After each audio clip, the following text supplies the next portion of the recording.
I want to further our conversation we had with Connor Allen of 4for4 Football a little bit earlier, looking at some of these season win totals and analyzing not just the opponent win percentage from last season, but we are a betting network and we're looking at season win totals. So why not dive deeper into the average opponent win total for these teams? And DraftKings does a really good job of laying it out. There's also like different comparisons that they have if you go to DK Nation with Super Bowl odds and doing the opponent percentages based on those numbers as well.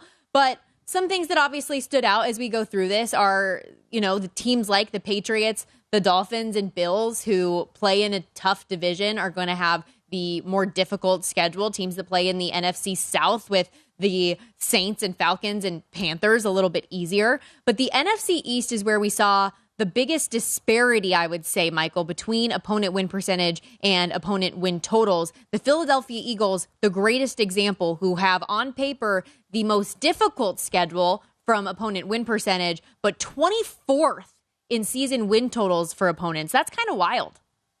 Yeah, it is. And a lot of that, I think the adding the win totals is more relevant. Last year is last year. Then is then, now is now. And I think we get too caught up. Well, last year, the Giants were a playoff team. Are they really? Were they really? Minnesota was a playoff team. Were they really? I mean, Tampa was a playoff team. Really?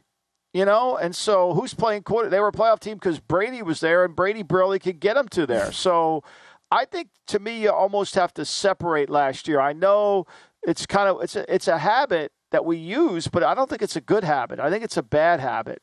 And I think you got to kind of get away from it. I think Philly, I know their win total is high, but I don't see how Philly loses 4 games. It's going to be hard. They're a hard team to play. So when they play against teams that haven't played them, like New England, Buffalo, the Jets, and Miami, they have an advantage because unless you have time to prepare for Philadelphia, it's a hard team to play because the way they run the ball with their quarterback. It's the same thing with San Francisco. You could say, well, they don't have a quarterback. Well, they can win with their defense, and they got a kicker. Mm-hmm. They got a really good kicker. And they drafted this kid in the 3rd round. And to me, a good defense and a kicker means you win a lot of close games. I was shocked their number went down. I would bet it back over 10.5. Yeah, I like that number a whole lot better. And the 49ers, to Connor's point earlier, favored in 16 of 17 games this year. And in terms of the opponent win total average for the teams that they are facing this year, tied for 28th. On the easiest side of things for the San Francisco 49ers. So that feels like a good over. I really am. And we've come back to it time and time again, Michael. I am so curious to see how this quarterback situation is going to play out in training camp. Yeah. I mean, look, Kyle has no choice. I mean, if Purdy can throw, he's the starter.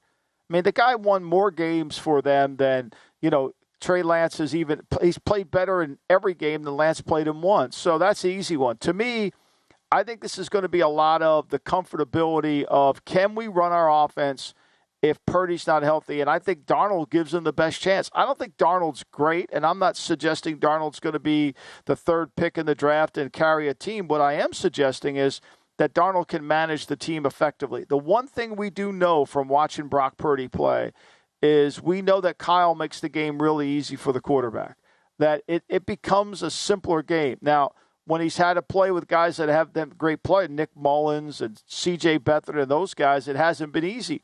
But we're talking, Darnold's better than those guys. And, Lance is just a different guy because he doesn't have very much experience. I mean, the guy hasn't played at all. Hey, I still wanted Mac Jones in that draft instead of Trey Lance, which maybe is a good segue to take a look at the New England Patriots here, who, regardless of what you're using, seems like their strength of schedule is going to be really, really tough coming into the season. Their win total is set at 7.5. They have a very loaded start of the season. I think it's front end of the schedule and back end. Week 1, they have the Eagles. Week 2, Dolphins. Week 3 at the Jets. Week 4 at the Cowboys. Week 5, the Saints. Week 6 at the Raiders. And Week 7 at the Bills. And then 3 of their last 4 weeks, Chiefs on Monday Night Football, at the Bills versus Jets, and also have Denver mixed in there Week 16. Yeah, I mean, look, it's hard, but, they're going to be a better team. I think when you break down their team, they've improved in the offensive line. They're going to be better on offense. And as I've said last year, had they had a better offensive line or protected Mac Jones better, I think there's better continuity. And I think they had a good draft. They finally got a corner that's got some size in Gonzalez that'll help them a lot. And the linebacker, Marpe, the kid they drafted from Sac State, gives them another in-the-box player who can run really fast and help against these six-back offenses. So, the good thing the Patriots have going for them is everybody's counting them out. Nobody thinks they're going to win a game. Everybody thinks they might be competing for Caleb Williams and have the first pick in the draft. I don't think that. I think they've got a good team. I think they've gotten better defensively.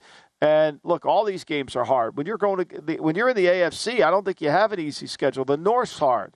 With Watson, if he's got to play. I mean, all these teams are going to play better, I think, with the quarterbacking. It's the NFC is where you get the break. Well, and truthfully, Michael, it's still the NFL at the end of the at the end of the day. Yeah. It's not going to be a cakewalk for anybody, but some teams certainly have more of a gauntlet than others. Any other team that stands out to you? We only got about 30 seconds left. We can revisit this, though. Yeah, I mean, look, I think I like Carolina, too. I love New Orleans on their over total. I know it's 9.5, and they made it hard, but I think New Orleans in that division in the NFC, there's going to be some surprises in the NFC. And it doesn't sound right. Like last year, if I said to you Jacksonville, I would have laughed at you. They made it. No question about that. Go to VSiN.com/subscribe to become a VSiN Pro subscriber today.